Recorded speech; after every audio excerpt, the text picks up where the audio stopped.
The rain slammed against my windshield, turning the world into a blur of silver and black. As I pulled into my driveway, I noticed two figures sitting under my porch light. One was a small child wrapped in a pink blanket. The other held the little girl close, trembling in the freezing December air. At first I thought they were strangers. Then the woman looked up. It was my sister Emma. I tightened my grip on the steering wheel. 5 years had passed since we'd spoken without fighting. 5 years since she chose everyone else over me. 5 years since she stood by while our family treated me like I didn't matter. Now she sat on my doorstep, soaked, exhausted, and holding her 3-year-old daughter. I stepped into the rain. Emma. She slowly lifted her head. Her eyes were red and swollen from crying. The little girl buried her face deeper into her mother's shoulder. What happened? Emma let out a bitter laugh. My husband brought his mistress home tonight. The words hung in the cold air. She swallowed hard before whispering, his mother helped him pack our things. My stomach sank. They threw us out. Without another word, I opened the passenger door. Get in. Emma stared at me in disbelief. Now. She had no idea whose name her husband had just made an enemy of. The heater filled the car with warmth while rain tapped against the windows. Emma sat stiffly beside me, holding her daughter so tightly her hands had turned white. The little girl had fallen asleep from exhaustion, her damp curls stuck to her cheeks. Neither of us spoke as I drove. Silence had always existed between us. Long before tonight, years of pain had built a wall neither of us knew how to cross. Finally, Emma whispered, "You can drop us at a motel." I glanced at her. "You really think that's why I stopped?" She looked away. "I don't know why you stopped."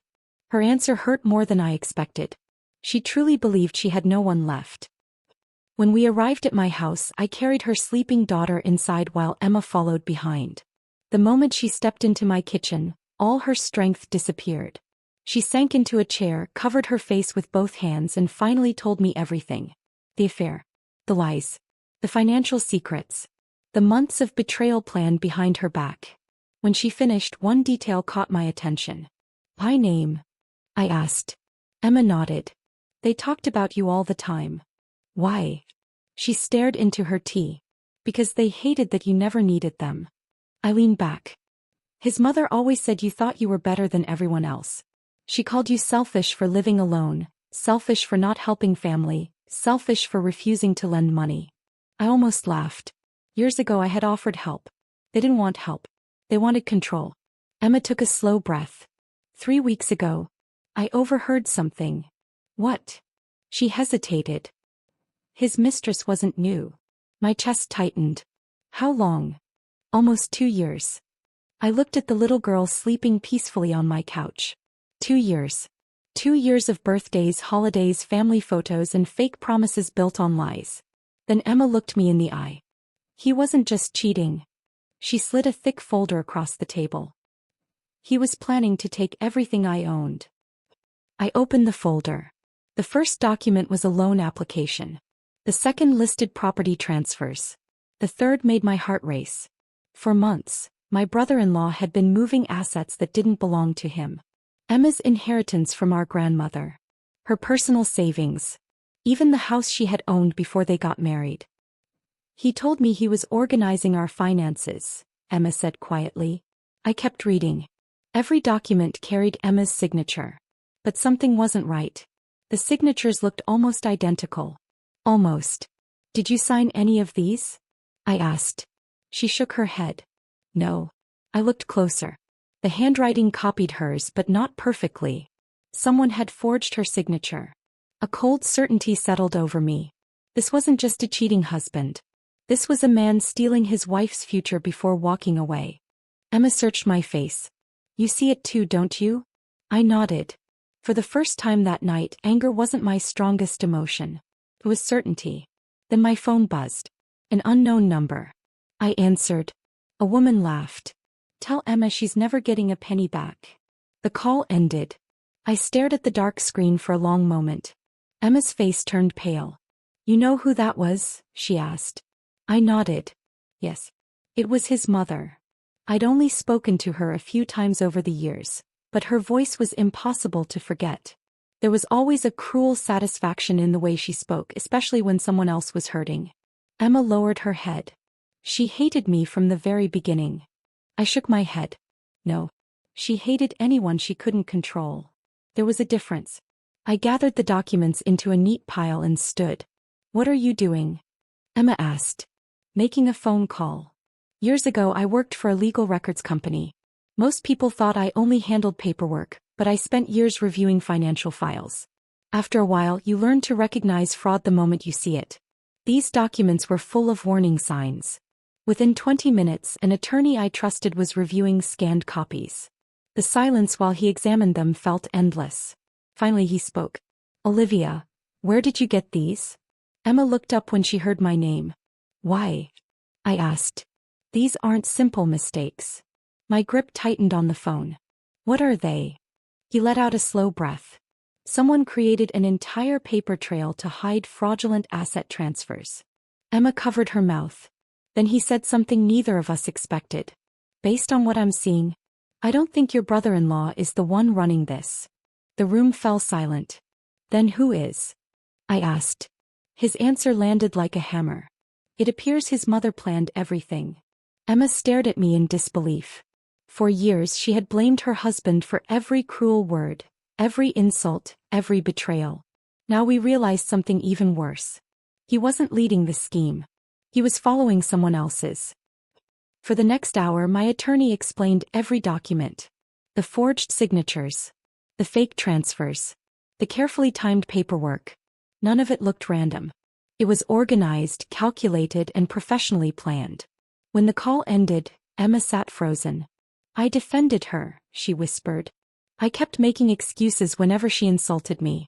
I told myself she only wanted what was best for us. Tears rolled down her cheeks. I thought if I tried hard enough, she'd finally accept me. Her words hit me harder than she knew. I'd once believed the same thing about our own family. The difference was that I'd learned the truth years ago. Emma was only learning it now. Just before midnight my phone rang again. This time the caller wasn't hiding his number. It was my brother-in-law. I answered and switched on the speaker.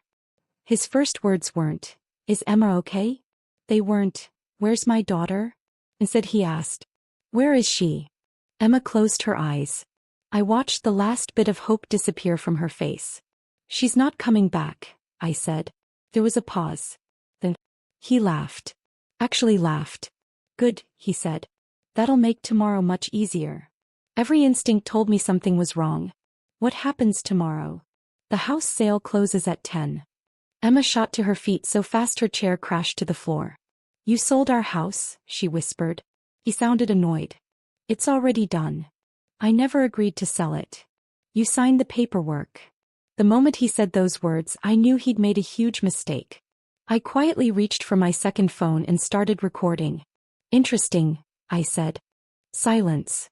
Then he realized what he'd admitted. "What are you talking about?" he asked nervously. "You just confirmed she never knowingly approved the sale." The call ended immediately. Emma stood motionless.